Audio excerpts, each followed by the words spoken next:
नमस्कार, आपका स्वागत है। दोस्तों, नवरात्रि का नाम सुनते ही भक्तों का मन प्रसन्नता से भर जाता है। माँ दुर्गा के दर्शन के लिए सभी आतुर हो जाते हैं। नवरात्रि का पर्व इतना अद्भुत होता है कि इन 9 दिनों में सभी मनुष्य माता रानी की भक्ति में डूब जाते हैं। दोस्तों, प्रतिवर्ष आश्विन मास के शुक्ल पक्ष की प्रतिपदा से नवरात्रि का आरंभ होता है। इस वर्ष की शारदीय नवरात्रि का आरंभ 26 सितंबर से हुआ है और नवरात्रि का यह पर्व 4 अक्टूबर तक रहेगा। नवरात्रि के इन 9 दिनों में माता रानी के अलग अलग रूपों की पूजा आराधना की जाती है।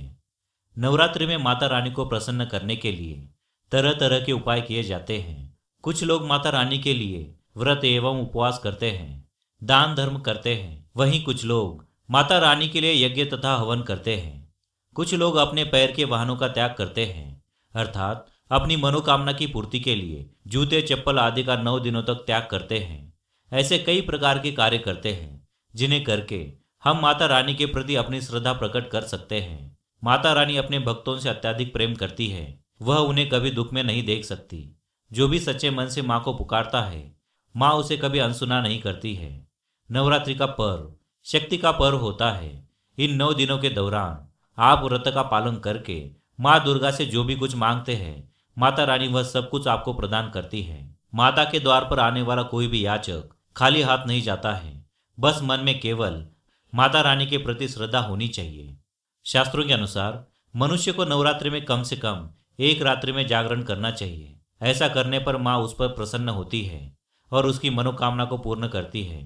आपको बता दें कि इस वर्ष नवरात्रि में माँ दुर्गा हाथी पर सवार होकर आ रही है, इसलिए इस नवरात्रि का विशेष महत्व है। क्योंकि जब भी माँ हाथी पर सवार होकर आती है तो माता के भक्तों के जीवन में सुख समृद्धि आती है, साथ ही उन्हें बुद्धि तथा बल की प्राप्ति होती है। साथ ही माता का हाथी पर सवार होकर आना बारिश होने का भी संकेत होता है और चारों ओर हरियाली छाने लगती है। इस वर्ष प्रकृति का सुंदर नजारा हमें देखने को मिलेगा। जो भी भक्त माता के लिए व्रत का पालन करते हैं, माता उसके अन्य धान्य के भंडार भरती है, उनके धन्य धान्य में वृद्धि होती है। माता का हाथी पर सवार होकर आना भक्तों के लिए बहुत ही मंगलकारी होता है। इसलिए आप इस वर्ष के नवरात्रि में व्रत का पालन अवश्य करें। लेकिन व्रत का पालन करते समय शास्त्रों में बताए गए महत्वपूर्ण नियमों का पालन करना चाहिए, जिसके बारे में आज हम आपको बताने जा रहे हैं। सबसे महत्वपूर्ण बात है कि व्रत के दौरान कौन सी चीजों का सेवन करना चाहिए और कौन सी नहीं।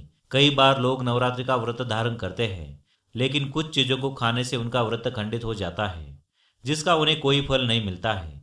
इसलिए पूरी सावधानी से आपको व्रत का पालन करना चाहिए।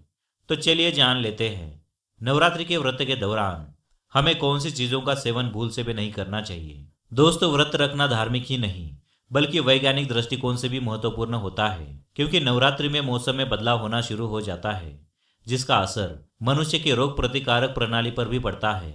इसलिए नवरात्रि के व्रत के दौरान कौन सी चीजें खानी चाहिए और कौन सी नहीं, इसके पीछे वैज्ञानिक आधार भी जुड़ा हुआ है। इसी कारण से केवल हिंदू धर्म को वैज्ञानिक रूप से भी परिपूर्ण माना जाता है। बड़े बड़े वैज्ञानिक भी हिंदू धर्म शास्त्रों में बताए गए रहस्य जानकर हैरान हो जाते हैं। तो चलिए जान लेते हैं वह कौन सी चीजें हैं। सबसे पहली चीज है, अनाज नहीं खाना चाहिए। दोस्तों, यदि आपने नवरात्रि का व्रत रखा है तो आपको अनाज का सेवन नहीं करना चाहिए, जैसे गेहूं का आटा, मक्के का आटा, सूजी, चावल, बेसन और बाजरे का आटा आदि चीजें नहीं खानी चाहिए। इन्हें खाने से व्रत का खंडन हो जाता है। दूसरी चीज है सफेद नमक। अगर आपने नवरात्रि का व्रत रखा है तो आपको सफेद नमक का सेवन नहीं करना चाहिए। इसके स्थान पर सेंधा नमक का प्रयोग करना चाहिए। सभी व्रतों में सेंधा नमक ही खाया जाता है। इसमें सोडियम की मात्रा भी कम होती है, जो हाई ब्लड प्रेशर वाले व्यक्ति के लिए फायदेमंद रहता है। तीसरी बात है, इन सब्जियों का सेवन ना करें। दोस्तों, नवरात्रि में लहसुन, प्याज आदि का 9 दिनों तक सेवन नहीं करना चाहिए। ये पदार्थ तामसिक श्रेणी में आते हैं। इनका सेवन करने से मन में काम तथा क्रोध उत्पन्न होता है। साथ ही नवरात्रि में लौकी, पालक, आलू और टमाटर आदि सब्जियों का सेवन करना भी वर्जित माना गया है। चौथी चीज है रिफाइंड तेल।